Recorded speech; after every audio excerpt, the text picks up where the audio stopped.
Hello there, and welcome to the Marriage Unmasked podcast. Today, we are talking about a very important issue, especially for men in their marriage. We're talking about why are husbands often clueless about the disconnect that's happening in their marriage. They're just not in tune with their wife, not understanding exactly where she's at. Yeah, for us wives, it feels like, or it seems like we're the ones that are always bringing things up. Um, when we feel like there is a disconnect in our marriage, or we feel like there are issues happening, it seems to us like, why doesn't my husband see this? Why doesn't my husband bring this up? Why doesn't he address this? Why does it seem like I'm the one who has to keep addressing this over and over and bringing up things that I see need to grow in our marriage? Yeah, and I think this is a super common thing. I think this happens in a lot of relationships, and it happens with a lot of guys. And I think a lot of guys are not really aware of what is going on, like in the disconnection with their wives, until all of a sudden it hits a crisis state. Like all of a sudden, things are at a crossroads, and she's greatly upset. There's a big fight. There's some kind of huge thing that happens that causes a huge, disconnection in the relationship. That's actually like a bomb going off instead of like the normal, like. And a lot of times this builds over time. It builds and builds and builds, and all of a sudden, the guy isn't really paying attention until all of a sudden, boom, there it is. Mm-hmm. It's a big deal. Mm-hmm. I know this happened. This has happened several times in our in our relationship.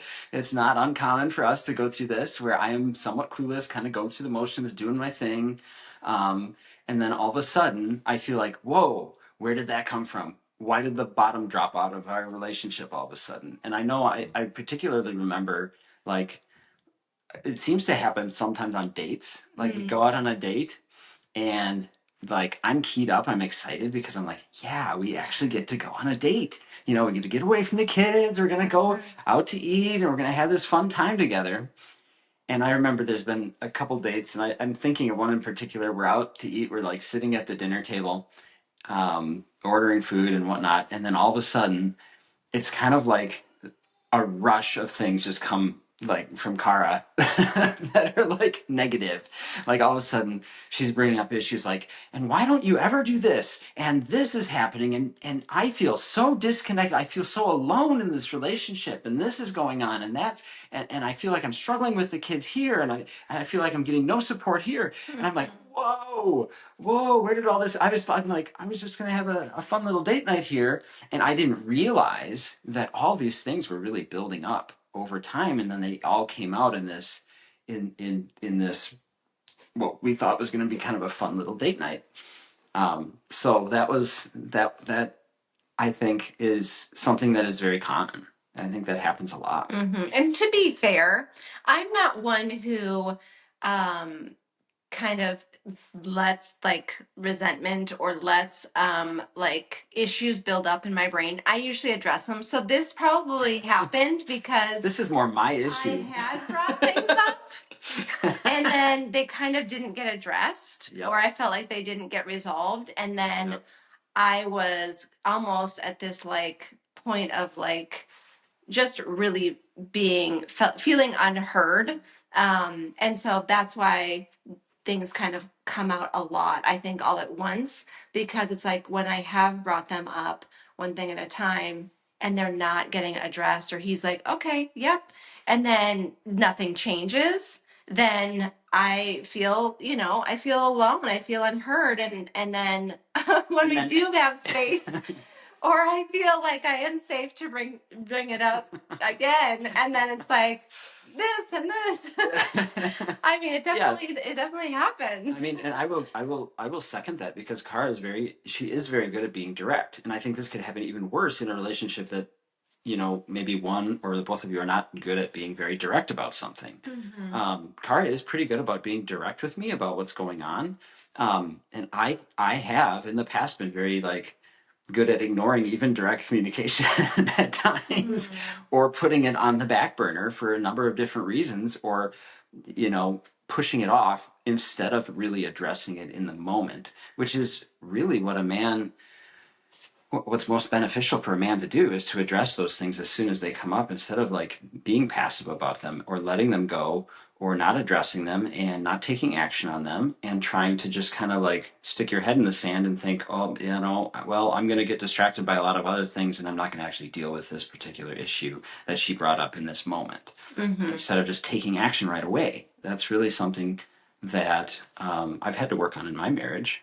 Yeah, I mean, I think there's a difference between like when your wife brings something up to you and you just are kind of like sitting there like, okay, I'm listening. There's a difference between like, okay, listening is great, but if that's all you're doing is just listening and you're giving yourself a pat on the back, like, okay, I heard her, I listened, that is not very helpful, honestly, because what we're looking for is the support. We're looking for you to take action, for you to lead whatever needs to be, worked on, or the growth that needs to happen. We're looking for you to lead that. And so it can end up making us feel even more alone, even more unheard when we share something and then nothing happens. And then we feel like we have to bring it back up again, Yeah, you don't feel like you're the priority then. Right. And it's like, then there's this thought of like, why is my husband clueless about this disconnect, this disconnect? And then if you have to bring it up again, it's like more frustrating. Yeah. Absolutely. Yeah. Absolutely. And that's Yeah. very understandable that would be the case. Yeah. So why does this happen? Yeah, this happens for a lot of different reasons, I think, for guys. And it's important to understand that and to really get to the bottom of it. I think guys often are prioritizing like action over emotion. So they're being and a lot of times it's action outside of the home. Like it is like action in like a work field, or it's in a career, situation, instead of really paying attention to the atmosphere and the action that needs to happen at home. And emotional things can sometimes be a little bit harder for men to like work through. Like we are often conditioned, mostly by society and kind of by expectations, to be less emotional and less attuned to emotions and more attuned to like action and doing things. And you know so when we are faced with some of these emotional issues that our wives are bringing up, sometimes we don't want to feel through that, or we don't necessarily have the tools or the skill necessarily to really like get in touch. Okay, what exactly is she feeling? Identify that, or even what am I feeling, and identify that, and then work through that emotion and understand a solution for an emotion. I think a lot of times guys can find solutions for other things, but finding a solution for an emotion or an emotional issue is a much trickier place for a man to navigate, just by the way that we've been conditioned by society and culture and things like that. And so I think that is something that is a factor in this discussion. Yeah, that makes so much sense. Yeah. And a lot of times we're also really focused on the providing and problem solving outside of the home, and not just being that tuned into the actual atmosphere of the house. We sometimes like compartmentalize a bit. So like we can tend to look at this, like the house or the home, often as that's kind of her domain. That's where she kind of does her thing. And I am out here providing, I'm out here working, I'm doing my thing out here. And yet what we don't often do is realize and understand that my priority isn't out there. My priority, my number one priority, is really in here. It's really at home. It's really where my family is and what's going on, and tuning into that environment and getting really in touch with that environment, and diagnosing what's going on there, diagnosing what is the atmosphere of my home, what are some issues that my people are struggling with in my family, and how can I bring clarity to that situation? How can I bring my gifts and my abilities, like my best, 100% my best, to that environment to make it the best it can be? And we're very good at doing the work thing, but we're not always as tuned in and as intentional about making the home life really the focus and the priority. Well, when you were talking about being intentional with it, it was very attractive. So this is what we desire. Yes. This is the man we want. This is how we desire for you to show up. And I think too, it can contribute. What contributes to this disconnect is when a wife isn't being direct, right? If she's like that, doing that whole like hinting or just the like, hoping. I mean, and I totally get it. It's like we do want our man to just pick up on like, when she sighs, she's like, I'm tired, I could use some support. Or she's like, the kids are all yelling at the same time and, she feels, or the house is a disaster. And like, she's hoping her husband sees that and says, whoa, my wife is overwhelmed, or whoa, must have been a rough day, I'm going to step in, or whatever. Right. And so, but sometimes the hinting doesn't work and we need to be direct and not like that's an excuse and husbands don't ever need to like I think it's a two-way street. It really is. It's a two-way street. Like to know each other well and know how to communicate in a way that people understand. And the husband should be kind of coming towards the wife in that because he should be paying attention and really like trying to tune in and trying to understand, trying to pick up those hints and those clues. And the wife also, if those hints and clues aren't coming, should, work towards really being more direct or bringing it up or even, being direct in a way that's doesn't feel uncomfortable. Maybe write him a note, write him a letter, send him a text during the day, like try to do something that will clue him in. And to do it in a really loving and respectful and kind way is also really important. Mm-hmm. I think sometimes it's a temptation for men, especially if they're not living very fully in their masculinity and their strength, to just kind of like write it all off as like, well, everything seems fine. Mm-hmm. So if it's not broke, don't fix it, right? Like, yeah, no, that is definitely true.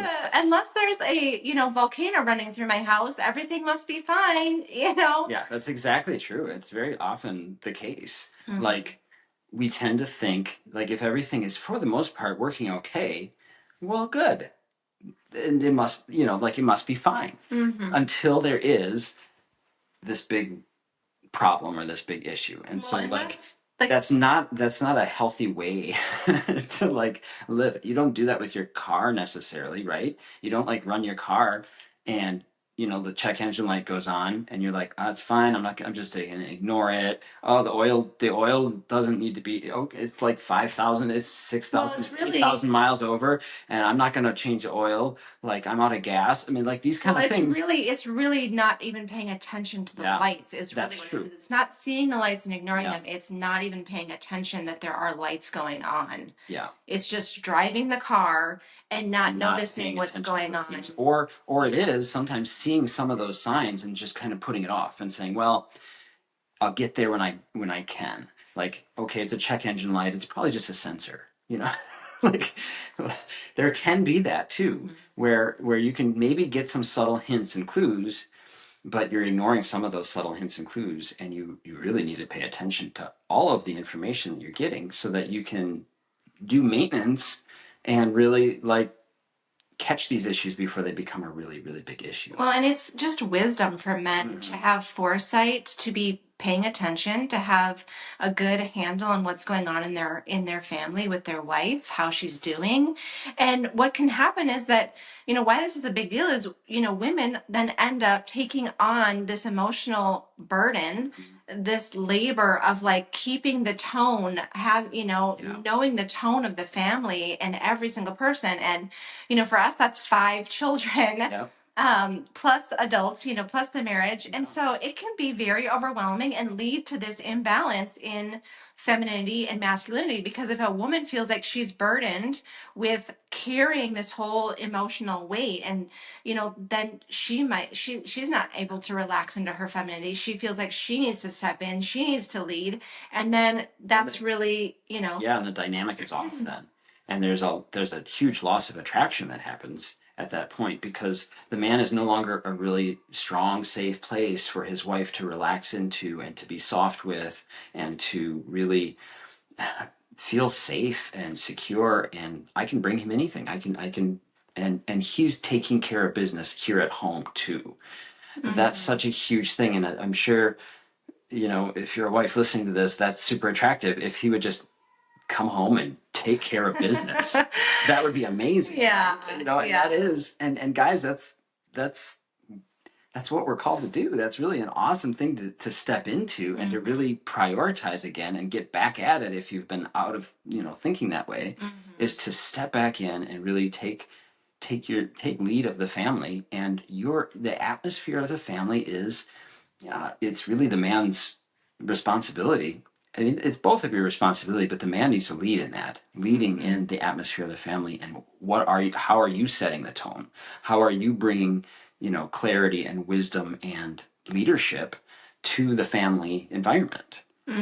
Yeah. I mean, and I think both husbands and wives really can work on, if this is a struggle for you, really both of you can work on building emotional awareness, because maybe the wife struggles with being direct or in even knowing what she is feeling. Sometimes you just know you feel something, you feel a lot, Yeah. but what is it? And so both, I mean, definitely husbands, if they're struggling with just being kind of clueless about what, there's a problem, like to build that emotional awareness, like learn more about, emotions, learn more about what your wife struggles with, learn more about what your kids are struggling with, and practice active listening, and asking questions. That would be so helpful if, if you as a husband step in and just start getting really curious about what's going on in your home, what's going on with your wife, how is she doing, what is she struggling with, what does she need support with. Those are such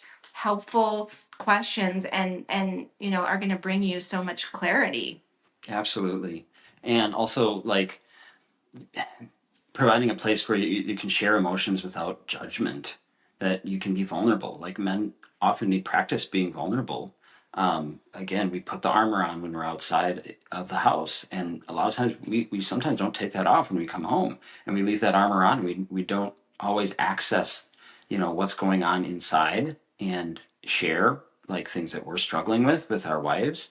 And again, we want to share those in a strong way. Like, I have a plan, I'm working through this, but and also to call out the vulnerability of the wife, so that you are just always providing a safe place for each other. It's a skill. It's a skill that you can work on. It is something that you can build as you learn how to communicate in a vulnerable way. And it's not impossible to do. It's just something you as a man can be actively working on and developing that skill. Here's a big pro tip. So, scheduling regular check ins for your marriage can be so helpful. And we even have like family meetings that can be helpful for the family, but specifically for marriage, um, having a marriage check in. So, we do it weekly, and this can be so helpful because, especially if the husband is leading in this, right? Yeah. It's not, the best feeling. Again, if the wife is like, honey, I think we need regular check-ins. We need to do a check-in, honey. Yeah. It's just another thing on her plate to do. No, it's really good for a man to have this and to set this up and say, hey, every Sunday we're going to check in. Every Sunday we're going to take 20 minutes, 30 minutes, and we're going to go through a few questions. We're going to have a little meeting together, and we're going to talk about our relationship, talk about what's going on, talk about, if there's something that we need to address, something that feels off, something that needs attention. Let's hash that out. Let's get to the bottom of it, and let's figure out some solutions to that. Yeah, for sure. And prioritizing, just all the ways that you're pursuing each other, right? Prioritizing date nights and prioritizing just having fun together, doing little hobbies together or trying new things. Non-sexual touch. I mean, obviously sexual touch is great too, but Yes. Non-sexual touch where you're really showing your wife, hey, I care about you. I love you. I want to be tender with you. And I desire you. Like, that she can feel desired and wanted by you. Those are all ways to like rebuild that connection again and to get in tune with each other again. I love this passage from Song of Solomon, where it's talking about, it's kind of a funny passage. It's a funny It's talking about foxes, but it's really talking about being aware of these little things in marriage that can then build into bigger things, or that can be really hurtful. It says, catch for us the little foxes that ruin the vineyard, our vineyard oh, I can't even read this. Our vineyards that are in bloom. Wow. Anyways, so yeah, this beautiful relationship, right? We don't want to have these little foxes that come in just wreak havoc. Mm-hmm. And it's like, yeah, maybe they're just nibbling a bit here and there, but if you let that happen, the whole vineyard gets wrecked. So like you can't just let those little foxes go and think that the vineyard's going to be fine. Eventually, those little things are going to catch up, and they're going, if they're not dealt with, it's going to cause a lot of damage that should have been prevented. Mm-hmm. So this disconnection that happens in marriage is often unintentional, right? It's often here we're giving you an example where it is unintentional, right? The husband is like, thought everything was fine, right? Yep.